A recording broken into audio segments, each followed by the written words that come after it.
Welcome to Metta Moments. I'm Vincent. Metta Moments is a podcast series dedicated to exploring the practice of loving kindness meditation, or Metta, with practitioners. This is a Service Guild production and is proudly released under the Creative Commons license. Today I have the pleasure of speaking with Tasshin Fogleman. Tasshin is an extremely online Love Pilgrim and the founder of the Service Guild. Tasshin's dedication, passion, and creativity for sharing about love and kindness with the world have led me to join the Service Guild the last few months, including to create this podcast series.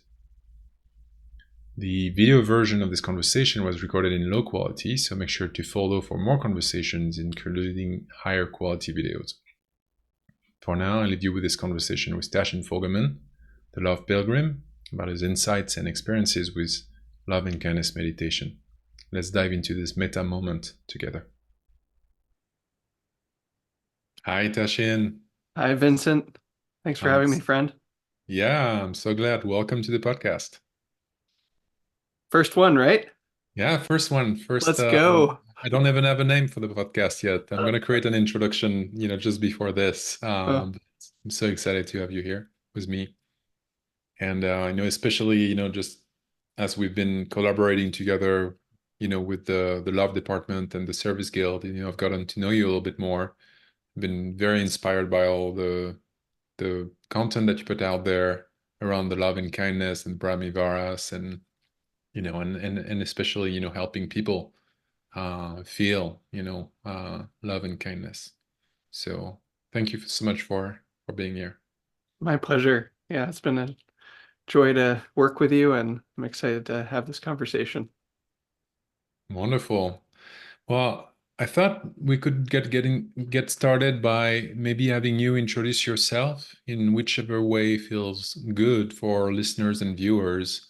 What you do, what you care about, how do you come even today, into this practice? I'd love to hear from you. Hmm. Well, I increasingly I think of myself when I with this question of just like I had to find my own way in the world. I felt like I never fit quite right in any of the boxes that were offered to me, and it's been a journey to find my own path and my own work in the world. And what that looks like right now is, on the one hand, I'm a pilgrim, so I wander from place to place and stay with people in their guest rooms and on their couches and go all over the world and have friends all over and I work on projects of my own choosing.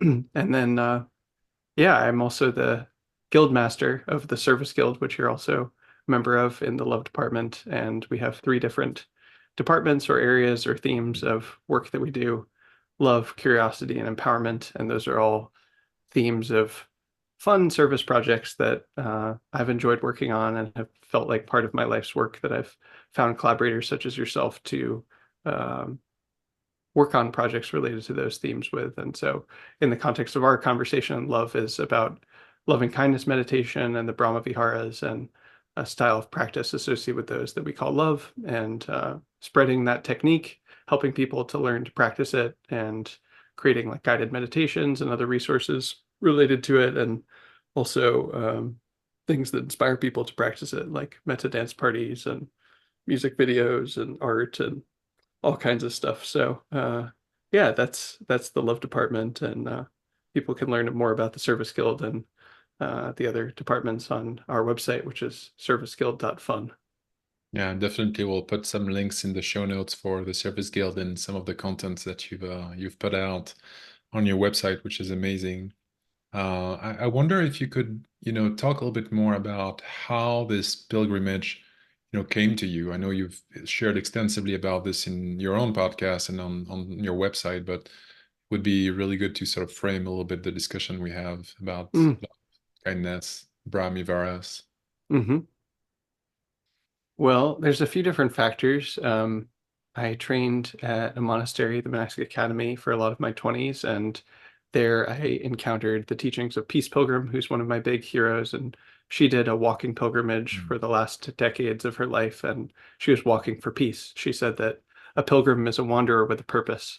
So rather than walking to a specific place or um, doing a specific pilgrimage itinerary or something like that. She was walking for a purpose, which was to spread peace. And so I've sort of adopted the name in her style, Love Pilgrim, which is to spread love and uh, in my own way. And of course, my pilgrimage is not a walking pilgrimage, but I did do 2 walking pilgrimages in my 20s and found those practices really valuable. There was a way that I could connect to certain teachings or truths through the container of a walking pilgrimage, maybe more deeply than I was able to on a meditation retreat, at least at first. And something about trust and surrender and faith. When you don't have a specific destination, when you're not going to a specific place, you have to decide. You're just walking down the street and you say, come to a fork in the road. You have to decide, is it going to be left or right? Do I go this way or that way? And there's an activity you can practice in that of trusting or having faith where you just kind of decide and that is the right choice. And so um, when I left monastic training, I was kind of trying to figure out what to do. And um, it ended up, yeah, the thing that felt most alive was working on my own projects. There was a few other things with other people that I was working on, but the things that I enjoyed most were kind of this odd assortment of different projects that were just kind of where my life force was calling me. And Mm. I had to figure out a way to make that work to keep going with that. And so a friend of mine mentioned, oh, why don't you just go stay with different people and travel all over? And of course, practically that means I don't have to pay rent in any one place. So Mm. I can stay with different friends, and that gives me the freedom to work on projects of my own choosing. And I also love that, I get to either deepen friendships that I have or make new friends and have a really broad network of friends all over the world. And Yeah. um, yeah, that's kind of how I started my pilgrimage, and it's felt like a really good way of life for me. How long has it been now? Next month, in July of 2024, it'll have been 3 years that I've been on this pilgrimage. So yeah, Wow, yeah. this is amazing. I really admire your courage. There's a lot of unknown in being a pilgrim, especially around resources and things like that. It's really beautiful, and given the creativity and thing that you put out there, I think yeah, it's really helpful for so many people. So Hmm. yeah. Let me just quickly change the view here. Multi-speaker, is that changing anything? I'm sure it is for you. Yeah, I'm yeah. just wondering about the recording, but Hmm. I think yeah, we're gonna be in a gallery mode. Okay, we'll see. Might have to do some editing. Thank you. Another thing that I was wondering about as we're gonna head into the direction of sort of your experience with love and kindness and the Brahmi Viharas is what was your experience as a child of love and kindness? Hmm. You can take this any direction you want. Hmm. Well, the first thing that comes to mind is my mom, who was just so sweet and was so kind and so loving, and she gave the best hugs and was always so. She would just go out of her way to be kind and loving to me and take care of me, and was really a wonderful mother. Um, and also, I was raised Unitarian Universalist, so that's a pretty, for those that don't know, it's nominally Christian, but they're pretty liberal and have very accepting views of different people. And yeah, I think a lot of it is about kindness and being kind to yourself and others, and you're kind of given permission to find your own way in the world and make your own sense of things. And um, I think it was a good way to grow up in that tradition. It was sort of taught me the value of being kind to people and even being nice. That I've been meaning to write something about this, but I think the nice, kind distinction is really useful and gets at a certain valuable, yeah, distinction. But there's more nuance there in my experience, and I think it's always possible to be both kind and nice, and that's something I strive for. And um, in any case, gave me a grounding in ethics and appropriate action and uh, being kind to other people. And one thing that helped with that was I went to a church in Boston, Arlington Street Church in Boston, and um, there were just so many different people. I grew up in the in a pretty wealthy suburb in Massachusetts, but going to Boston, it was just like huge diversity of people of different races and sexual orientations and religious backgrounds, and just being exposed to so many different kinds of people and really seeing that they were all kind and loving, and that it was possible to be kind and loving to them wherever they were. And um, that was just the default. It didn't matter what color skin you had or what you believed or who you loved. It's like, oh, this person is worth being kind to, and that was just the default and the norm. And so Mm. I embodied, received that as an embodied virtue. I Yeah, always I find, think that's what comes to I, mind. yeah, I find fascinating that Unitarian Church isn't bigger than what it is. Mm, I went to a few service in the US, when I moved here, and I discovered it, and I was like, wow, this is really the response to, sort of sectarian um, and dogmatic, problems with religion. Why isn't this bigger than what it is right now? And admittedly, I don't know too much about it. I've only been to a few service, but that's really what struck me. I was like, wow, this is really a model to mm, what sort of church should be or could be. So yeah, interesting that you grew up in that tradition or around mhm. that tradition. Yeah, my later years, I found myself wanting something with a bit more of like a mystical core, Yeah, that's sort of alluded to and given, I'd say, like lip service to in that tradition. But it's really on you to find your own way into that. And yeah, that was something that I was really yearning for as a in my late teens and in my early 20s, and something that I at least didn't really encounter in that tradition. But yeah, I think it was good for my childhood, and I certainly really feel a lot of love and affection and gratitude for that tradition. yeah, yeah. I can relate to that part about looking for something more mystical. It's one of the things that I say oftentimes in my men's circle is, we have to reclaim the flame from the gods, right? Reclaim the mystical part of being human, being a being on this earth in this realm for ourselves. And that's something that is deeply personal, right? Mm. Yeah, I like that. Wonderful. Thank you so much. Do you think you've sort of covered your earlier experience during your cognitive development around love and kindness? Yeah, I'd say so. Yeah, awesome. Great. When what was the first time you heard about Metta and love and kindness and the Brahmivaras or in all of those things?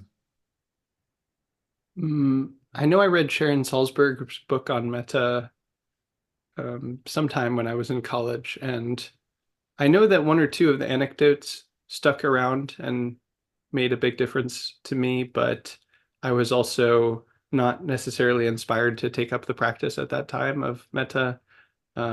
I did also do a my first retreat, maybe about a year or so after I started meditating, maybe a year and a half, was a Goenka retreat, and they of course Yeah, have Metta to close out their Vipassana retreats. And yeah. um, I remember that was such a relief. I found that retreat so difficult and challenging, and then the Metta was just a really nice way to end it. And I was like, oh, I like this. And Mhm. um, yeah, I think I probably did a bit of Metta here and there after that because of that. But yeah, I sort of took it up in serious much later, in 2018, which would have Mhm. been 5 or 6 years after I first heard of it. And mm, yeah, I was going through a difficult time. This is something I've written about in my book, but I was going through a difficult time, and uh, frankly, was having, like, I guess you'd say, like behavioral issues. I was like not proud of the way I was acting, and I was like hurting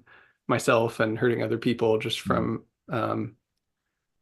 uh, I think in some sense, like having like sort of teenage parts come out that were just sort of Yeah. acting out and never saying the right thing or making right choice. Nothing too extreme, but in any case, I just wasn't very happy and wasn't proud of the way I was acting, and it was having effects on myself and other people at the monastery at the time. And it's like, it kind of dawned on me like, oh, I really need to do something different. And I was living with my sort of Dharma brother, Harrison Kaishin Heil, who Yeah. I took Bodhisattva vows with. And we were in the exact same situation.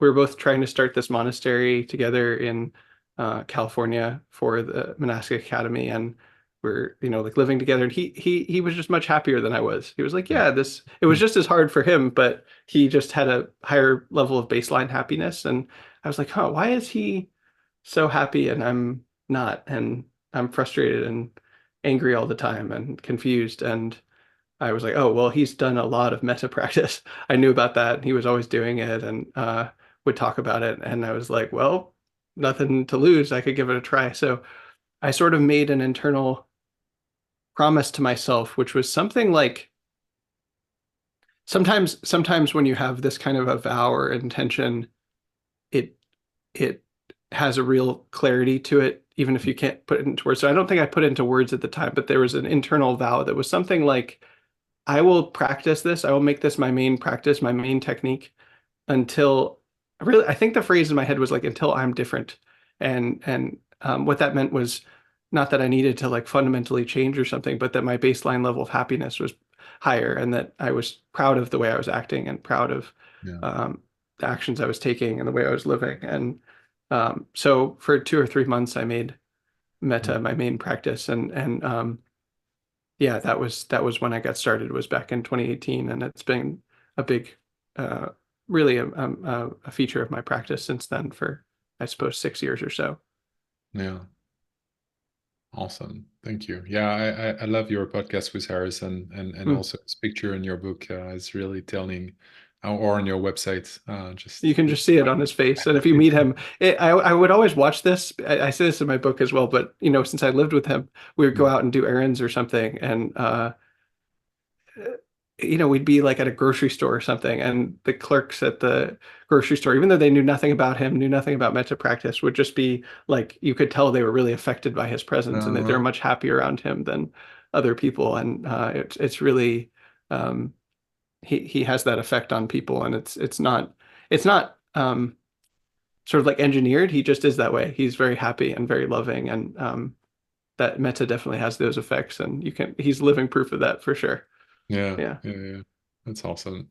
I hope I can have him on this Mm. podcast here. We'll see about that. Hmm. I'll reach out to him. But um, so next is I was wondering about, how long or could you describe the process for you to start this practice, at the Goeka retreat and really getting into more of a baseline from a somatic and emotional standpoint? Because I know for me and perhaps for some of our listeners and viewers, ideally this is about discovering what metta can do for others and kind of understand.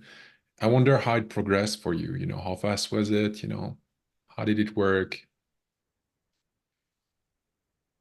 Yeah.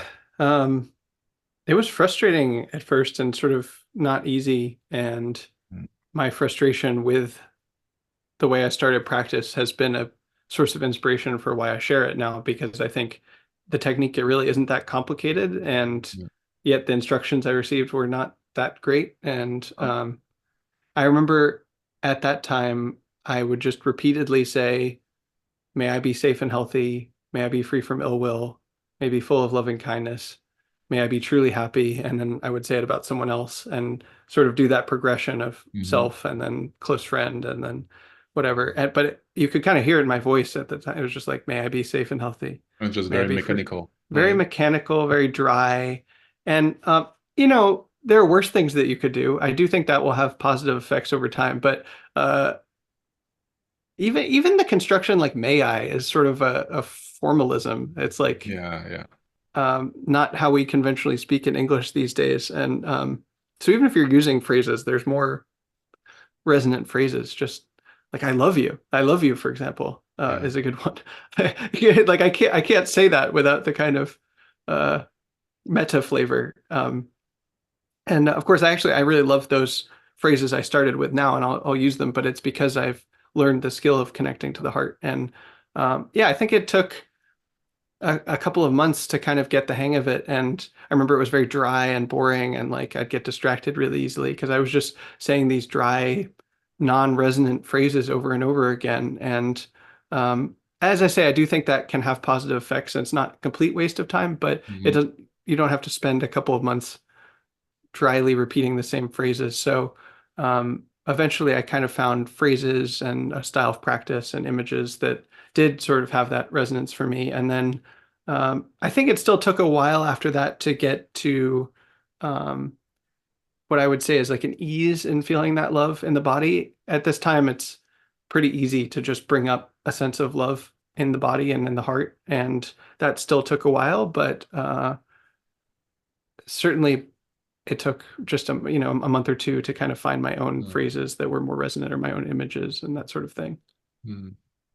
And I have to say, just as a commentary, I think one of the great gift that you have in your recorded meditation Saturday night Metta is really the variety in meditation practices and Brahmivara's practice. The object of meditation, even the way that you bring people to that, and some of the collaborators, including me, that have participated to this library, and it's just not something that you find much of anywhere with Mettā, because a lot of the things that are being taught are the very traditional. Yeah, that's very cool. Thanks. Yeah, that's been really important to me to have that variety because I think, well, one, it keeps it fun for me leading things, but also, probably more importantly, there's just so many ways into this, and it's almost like a whole language or a whole like creative medium of Yeah. love and the heart. And if you just do the same thing over and over, it's I don't know, like seeing the same painter do their same paintings all the Yeah. time. And importantly, I think that having a sense of that range and what's really possible allows people to kind of find their own way in. And Mhm. any given Saturday that I lead a guided meditation, I assume just from experience that, it's going to resonate with one or two people and really not Yeah. resonate with one or two Yeah. people, and the others will be kind of in between. And I always tell people, if you find something that really does work for you, just feel free to keep doing that. You don't have to do the one that's on offer. And um, having that range helps people to discover what really works for them over time. Yeah.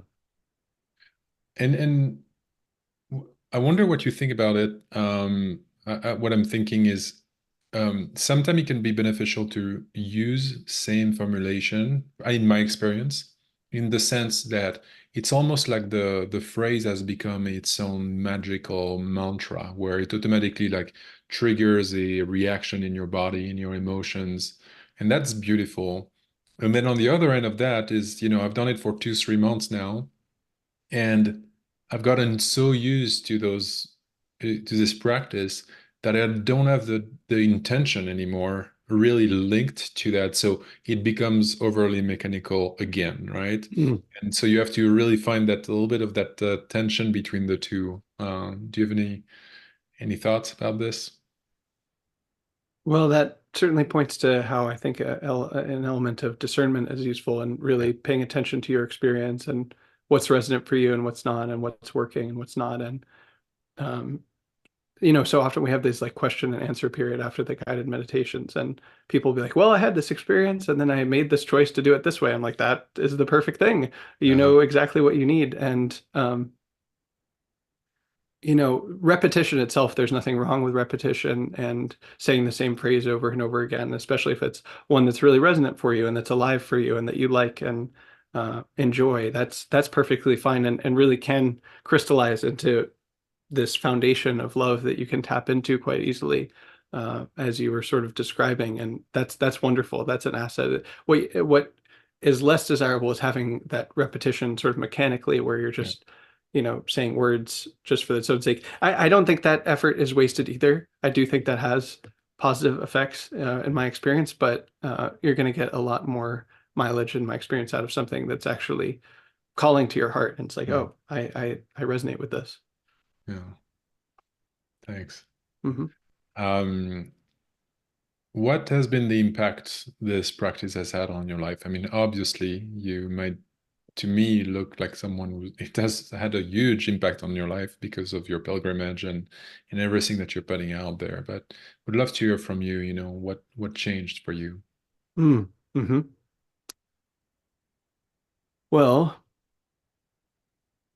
First off, I think there's just a baseline happiness that's come with this practice for me. That is kind of what I was looking for originally. And I noticed this through periods where I stopped doing loving kindness Yeah, practice regularly. yeah, And I just noticed, oh, I'm not as happy and I'm having more like negative thoughts and more intrusive thinking and rumination and that sort of thing. And to me, I experience it as doing loving kindness practice, doing this path of love is almost uh,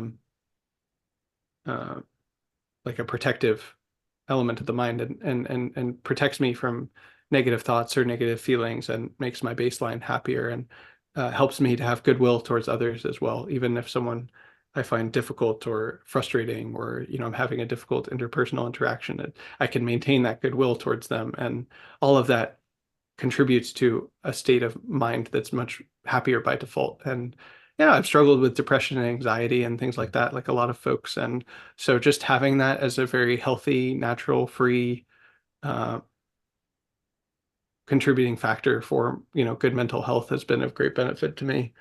Um, this path has also allowed me to get in touch with my emotions and my feelings and my thoughts and to understand my heart and my mind much better, including difficult negative experiences, and that developing that kind of intimacy with my emotions and my mind has been really valuable and is not different than cultivating this love. You have to really get in touch with those difficult emotions and accept them and love them and welcome them in order to reliably tap into the love that might be there or might be available.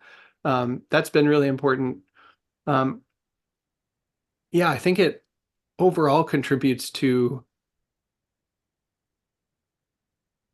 how to put this, a desire to show up in a way that's loving to myself and others and the world, where there's a certain insight that happened for me over time and that I think happens for people of um, almost how I'm gonna put it in kind of a strange way now, but like beings are isomorphic and they deserve love and respect and care regardless of who it is or which being it is, whether it's me or you, whether they're human or not human, whether they're near or far.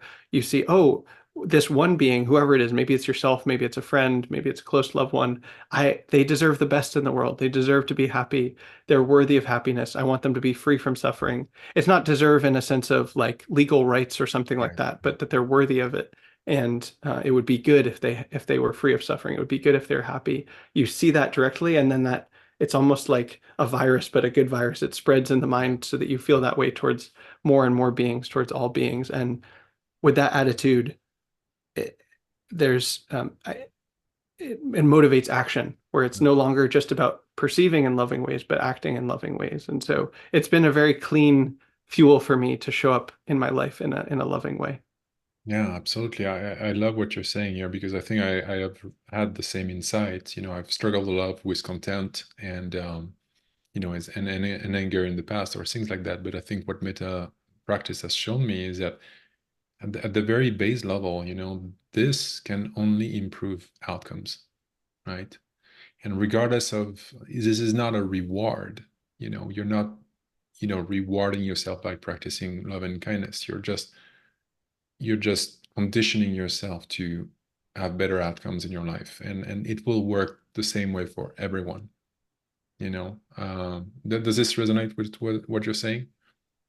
Absolutely. I mean, that's another thing that I really notice is how much this changes almost my social reality Mm, of it's very evident to me how I perceive others differently and they perceive me differently, and that affects the way we interact and behave. And um, you know, people tend to trust me really easily. It's very common that I'll meet someone and within an hour or a day or two, they're like sharing something really vulnerable and private with me in a way that's like, oh, I trust you. I know that you'll keep this safe and not disrespect me, or that this is worth sharing with you. And or a lot of times I'll notice like dogs, if I'm walking, will just like love me. They cool.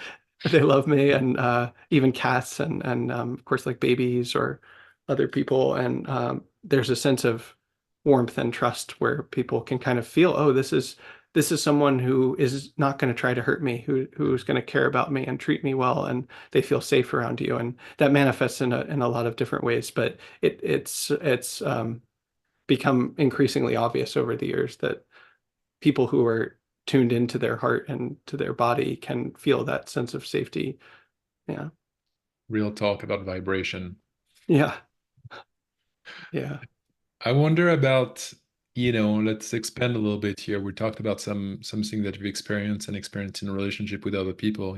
Anything unexpected from your practice that has come out of practicing the Brahmi Viharas that maybe less obvious. Mm.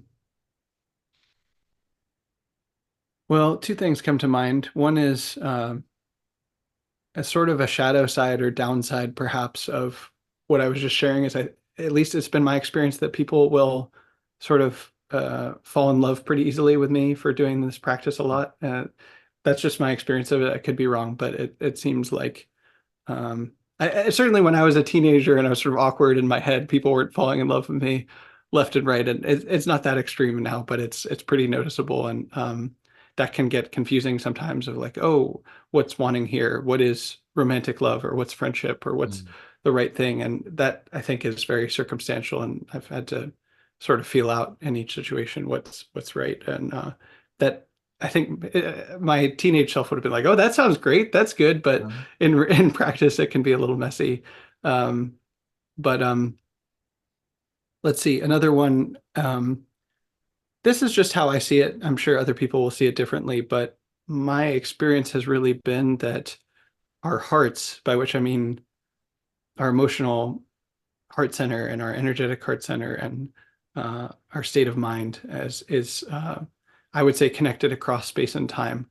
So I've had these experiences of it'll come different ways, but of like thinking of someone or feeling something intensely about them, and then thanks to the internet, we can be connected to people in totally different time zones or places, and then they'll say, "Oh, I was thinking about you just now," or they'll send you a message at that exact moment, or you'll hear, "Oh, you had a dream about someone," and then they'll say, "I was thinking about you," or whatever it is, and that shows up in a lot of different ways. But for me, it's very much a part of my everyday reality at this point that our hearts are connected Yeah. across space and time, and have experiences like that fairly frequently. And so, mm, I always had a sense that time was strange, but it's gotten weirder, and the heart really seems to be a way into that direct experience of that, and um, that's disorienting in not necessarily in a bad way, but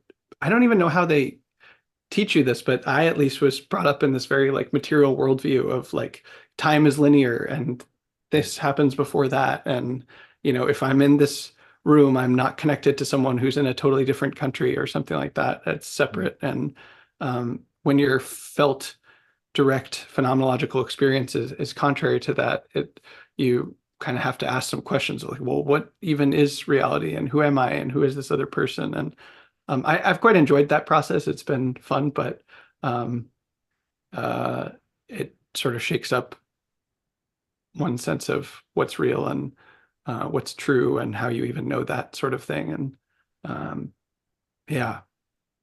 Yeah, yeah. Thank you. That I think that's so important, and it's sort of one of those paradigms that is talked about in a lot of those sort of spiritual um, practices. I know from just remembering Adyashanti talking about like stepping into his heart and being connected to different lives out there. That were just across time and across space and just like for him it's just okay, you notice and you let it go, right? But and I think a lot of people do experience a level of synchronicity when they sort of start to take meditative practice or start to awaken maybe from the delusion of separation that I find fascinating. A lot of friends and acquaintances have talked about that over the years, and because we live in this like hyper rational paradigm of I would say scientism,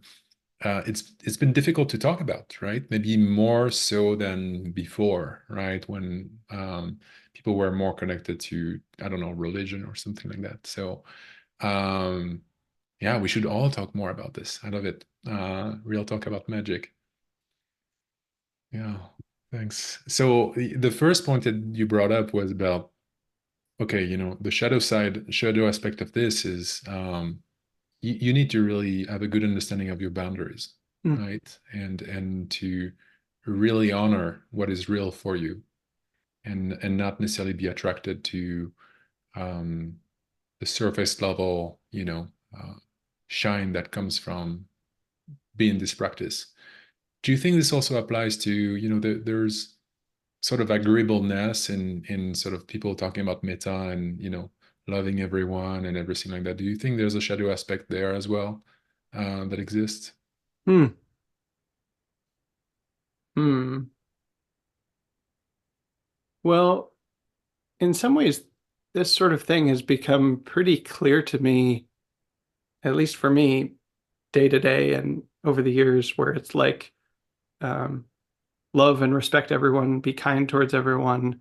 And that doesn't mean letting people walk all over you or just being in this nice, kind distinction, just being nice all the time or something like that. Mm-hmm. And sometimes other people will be surprised if I do something that they perceive as not nice or not what they Mm-hmm. wanted or something like that.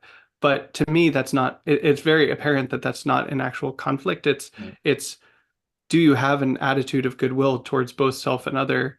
And given a circumstance, including your own needs and who you are and how you're built, what is the appropriate action in that situation? And um, in practice, how to put it, it can take some creativity and also self-knowledge or um, fluidity, but my experience is there's always been a solution or an answer where it's possible to be loving and kind towards all involved. And that's what this phrase that I share means, is like dare to let love be the answer. So Mm-hmm. often we'll come up against some difficult social situation or some question about our life or what to do. And it's like, well, what if love was the answer? And often the situations that are difficult for us, it seems like, oh, love couldn't possibly be the answer Yeah. here.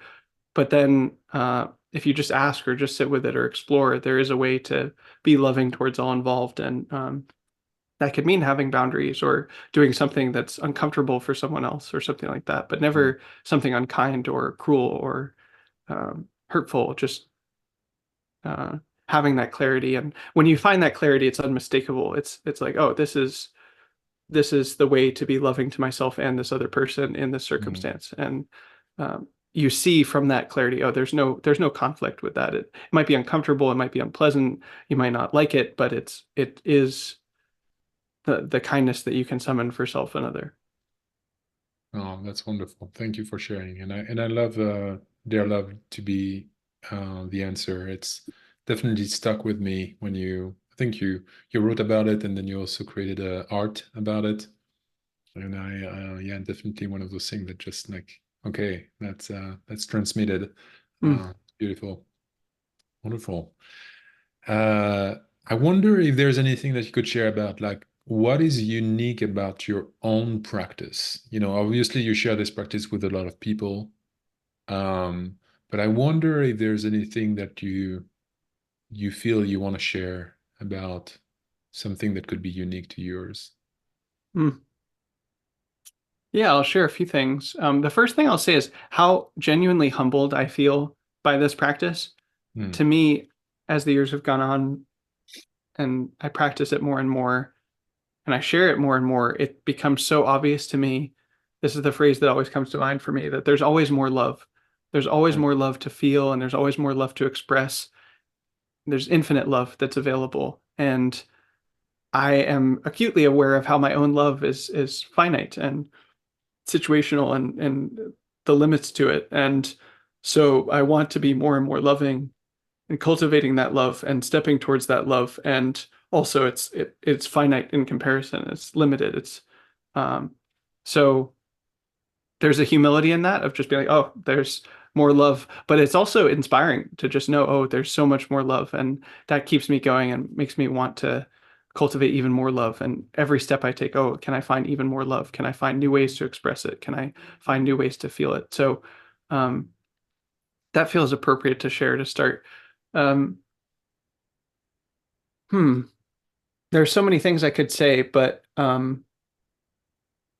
I love putting these feelings and these perceptions and this way of seeing into my words and my art and letting it be a source of creative fuel.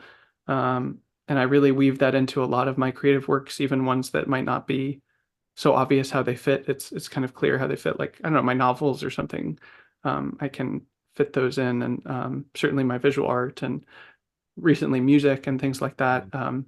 I love letting this be a source of creative fuel and expression and art in the world. I think I made this Path of Love skill tree last year, which you and I have worked on a bit, and made the Love Library around, which is sort of a resource for helping people to move through this sort of skill tree. And for myself, it seems like the edge of my own practice is learning to radiate this love constantly. And I still have not had a day where I've felt this love Yeah. all day long. And that's sort of my own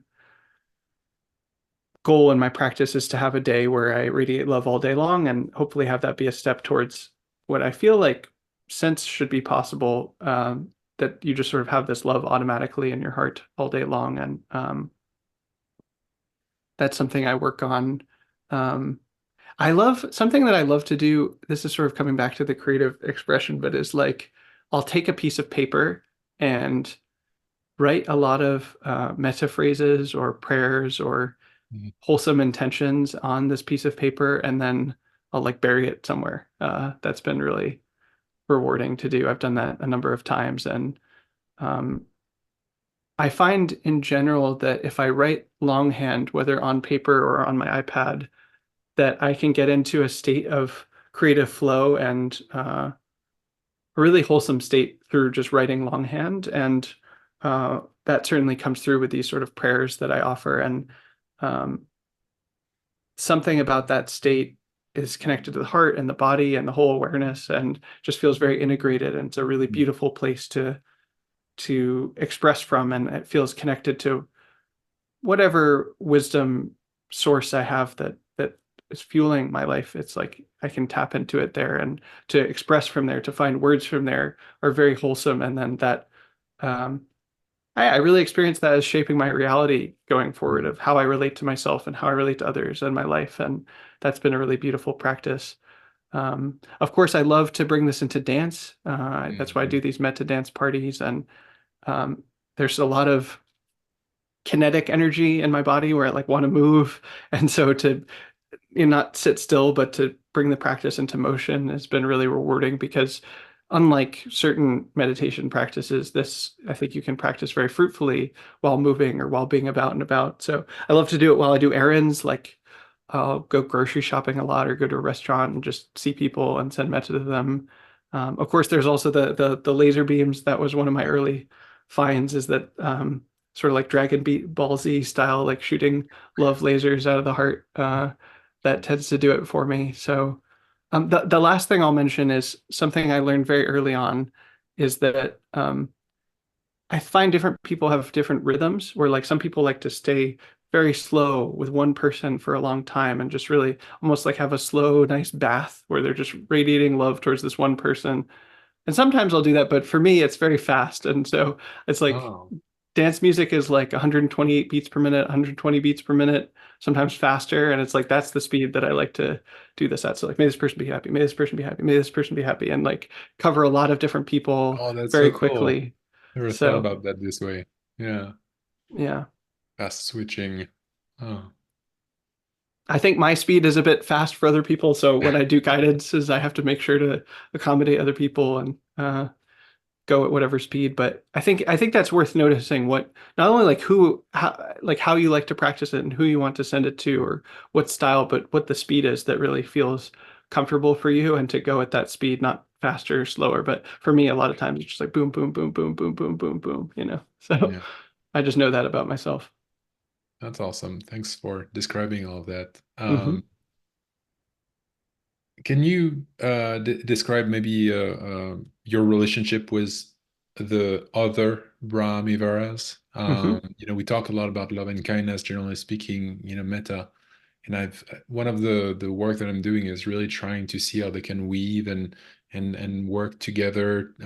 Because I thought about it like a while ago, probably 2 years ago. I actually sent you an email at the time or message somewhere. Um, oh, feedback on your book, I think that was. Mm. And then recently, during one of my experience, I felt, like you said, limited in my love, in my ability to project, love and emanate love. And then, compassion sort of weaved into that, and then suddenly unlocked something, and then like boom, that just like went beyond. Would love to hear about your own experience with the Brahmi Varas and Hmm. how you see them like working together. Yes. Yes, metta is most commonly mentioned, I think, partly for like historical reasons and like how it ended up getting translated into the West. And then also, to my view, it's sort of maybe the easiest to explain of the four or something like that. And can be a foundation for the others. So I think that's why we tend to mention metta or loving kindness the most, but they're all important. In my experience, both practicing it internally and also sharing it with other people, people commonly have one that's relatively easy for them and one maybe that's harder for them. And so for me, metta has always been easiest and compassion has always been hardest. And then I'll sometimes meet people who have it the other way around, where compassion's really easy for them and metta is much harder for them. And yeah, that's the case as well with mudita or upekkha, sympathetic joy or equanimity. And for me, doing Tonglen was a big unlock for me with connecting to compassion because previously compassion seemed overwhelming, where I would just be aware of suffering without Yeah. knowing how to sit with it or be with it. And Tonglen gave me something to do. So specifically being aware of the breath, which I've done a lot of, and then also visualizing transmuting it from black tarry filth into like this white healing light. And so I love Could you Tonglen. could you explain Tonglen very quickly for those who don't know? Yes, it's a practice that's giving and taking from the Tibetan traditions, and you are connected to suffering, some sense of suffering, whether it's yourself or someone else's. And typically you start with your own and then go with others. But suffering, you're aware of your breath, and then you do a visualization where on the inhale, you sort of being aware of this suffering, you visualize as black tarry filth or suffering and this dark, nasty stuff. And then you inhale it and transmute it into this white healing light with your exhale.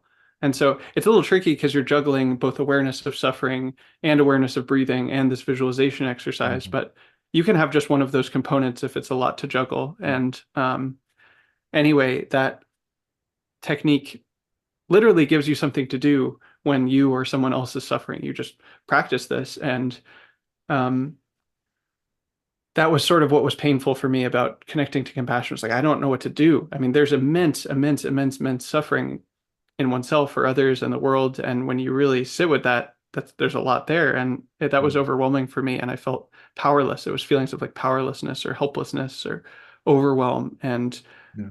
Tonglen gives you something to do. And my own experience of that has very much been one that it actually does something. It actually does transmute the suffering.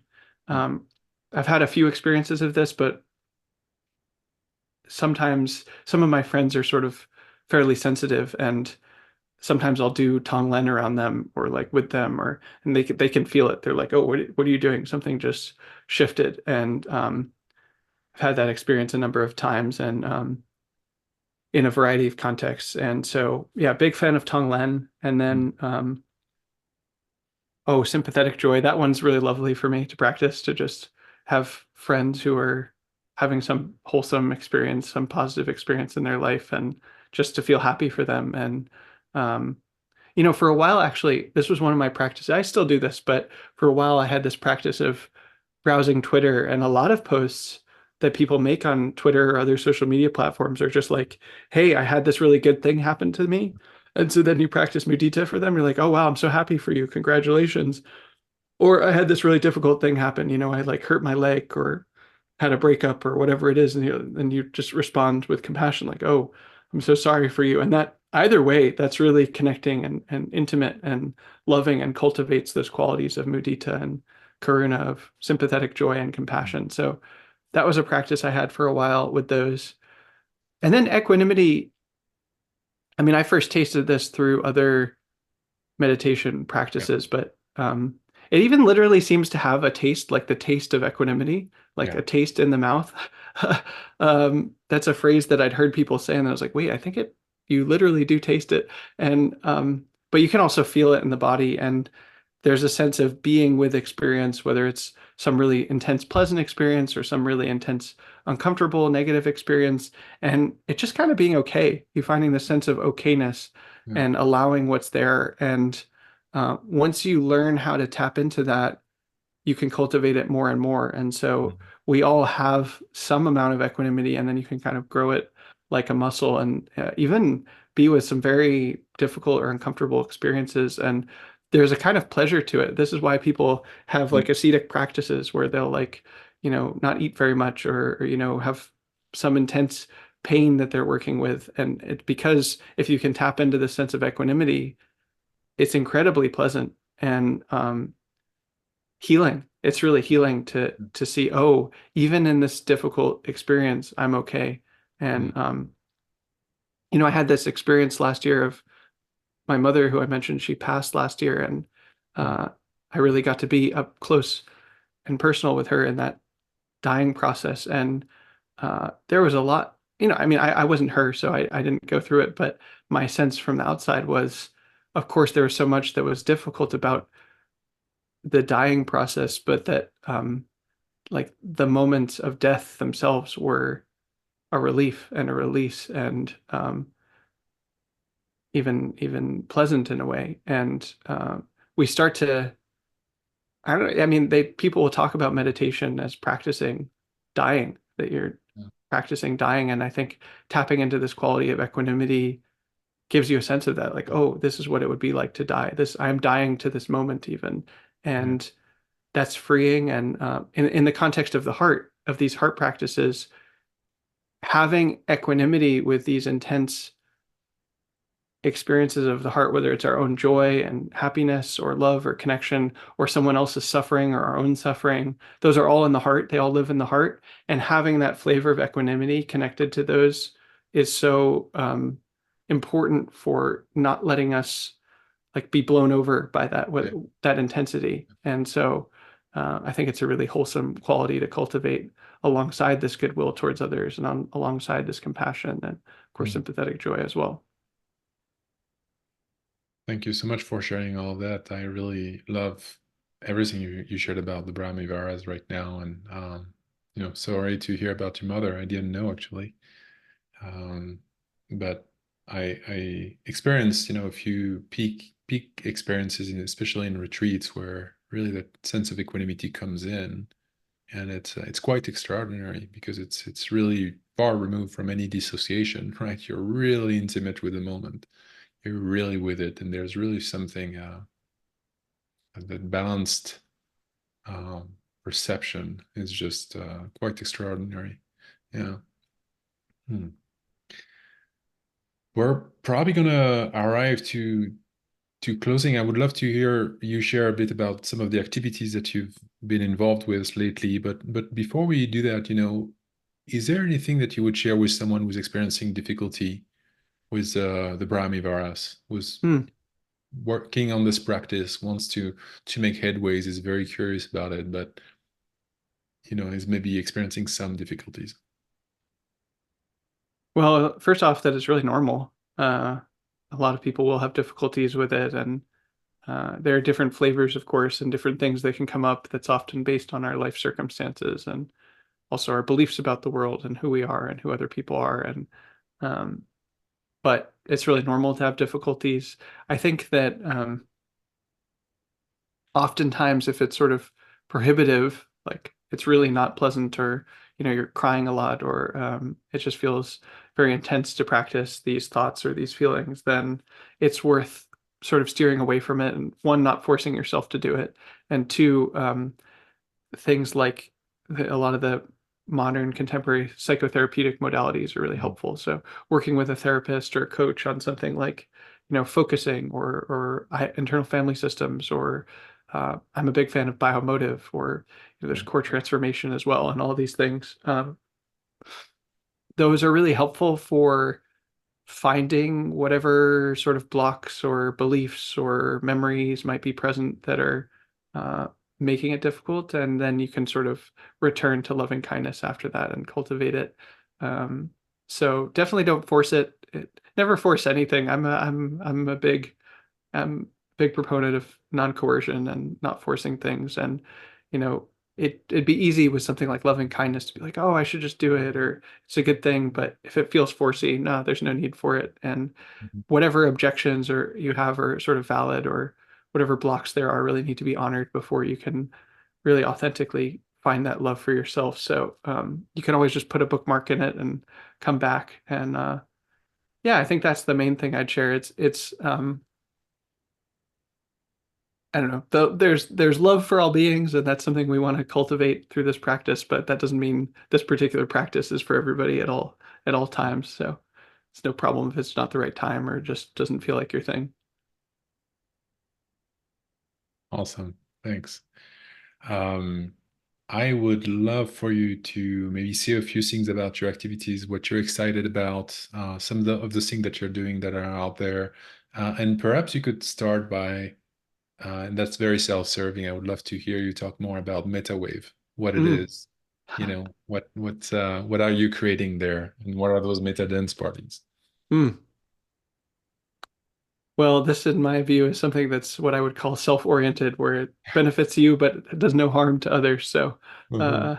uh, uh, yeah, I think I'm a huge fan of electronic dance music, and I'm, of course, a huge fan of Metta and loving kindness practice, and I've practiced them together for several years now. And as I was practicing them myself, I and started to share them with other people, I wanted to find music that there was a certain orientation or stance or way of seeing that I was cultivating when I practiced it by myself, and I wanted to sort of invite people into that.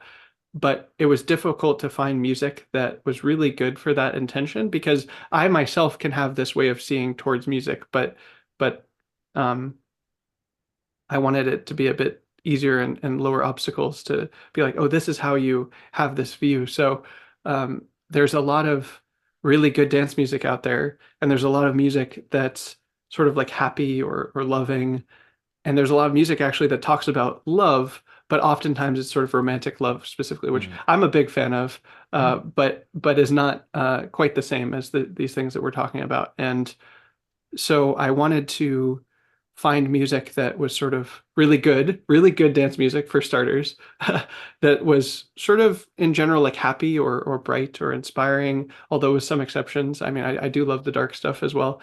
And then most importantly, had these intentions or vibes of, love for all beings, or loving kindness or compassion, or these kinds of themes rather than romantic love specifically. And so um, I was able to hit that with some songs. And then when I started DJing, I could use samples and put samples on top of existing music that was sort of good for it. But long term, the goal was to start creating my own music. And Yeah. I've collaborated with a number of different musicians, and been learning how to do music production myself. So that's been a big focus for this year, is like learning music production and Ableton Live and creating music. And I've put a number of music videos out recently that are all around tracks that sort of have these themes. And people can find that on my YouTube, and I have a SoundCloud now. And yeah, that's sort of the intention of Mettā, is make music that's like progressive trance or deep house, but with these themes of loving kindness or the Brahma Viharas or the path of love. That's really cool. And what about Mettā parties? What happens there? Yeah, this is basically, when I run one of these, I'll give a talk about metta and loving kindness and the path of love, and then I'll do a guided meditation where we practice for, say, half an hour, and really cement ourselves in it, and these kinds of wholesome intentions doing this technique. And then I start DJing, and there's a dance party, and it's with a set that's curated with these sort of vibes and intentions. And the invitation for people is, hey, just keep doing the same technique, even though we're not seated in stillness doing formal practice anymore. You can do the same technique while we're dancing, and all of the music is designed to remind you of that intention, and everyone else is practicing with that intention, and you can really feel it at these dance parties, Yeah. like, oh, these people are also practicing this, and it's a very social, interpersonal technique, and it just what you put out there comes back, and what other people are putting out there affects you. And so it creates this space where you look around and, oh, all these people are dancing this really good music in their hearts, feeling love and radiating that out. And yeah, that's what a Metta dance party is. That's so cool. Any feedback from people now that you've had a few, Metta with parties? Yeah, yeah, almost entirely positive from what I've heard. People really have a lovely time. And one of my favorite comments that I hear every time we run it is there'll be someone who comes up to us and says, you know what, I honestly really hate dancing and I hate dance parties, and these are usually awful for me.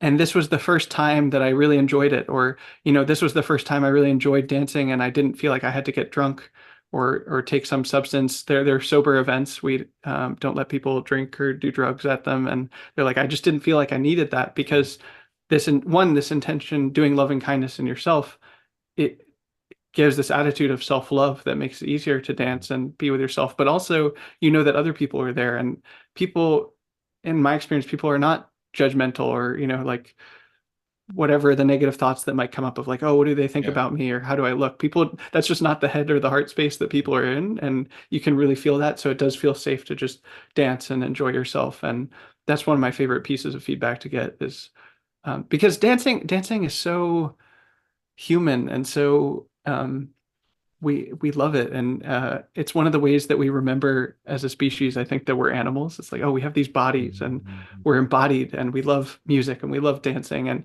to not be connected to that is sort of tragic, and I think to reconnect to that is really beautiful. So I love giving people that opportunity. Hmm. Yeah, I look forward to being at one. Yes. Shit. All right. I think we're going to close. Anything you want to share about what you're doing, what you're up to, what things people are going to find in the show notes? Yeah. Well, as I mentioned, the Love Department's part of the Service Guild, and if people want to learn more about that, they can go to either serviceguild.fun or also Tasshin.com/love has all of the different resources that I've created over the years with people, and guided meditations. There's a book, and there's a weekly event and links to the music stuff that we do and all of that. There's art, and so hopefully there's something for everybody there and something that fits your schedule or desire. And um, yeah, that's sort of the hub of all of this. And would love to see people at our weekly events, which are on Saturdays, 8 p.m. Eastern by default. And, there's the guided meditations. Those are always recorded, so you can listen to them at a different time if that time doesn't work. And yeah, I would just love to hear from people about their experience with practice and hope that it brings joy and benefit into their lives. Yeah. Thank you, Tashin. Thank you so much for this time. Really Mm. appreciate it. This is my first ever podcast recording. Thank you again, and look forward to continuing working together. But for now, may all beings be happy. May all beings be happy.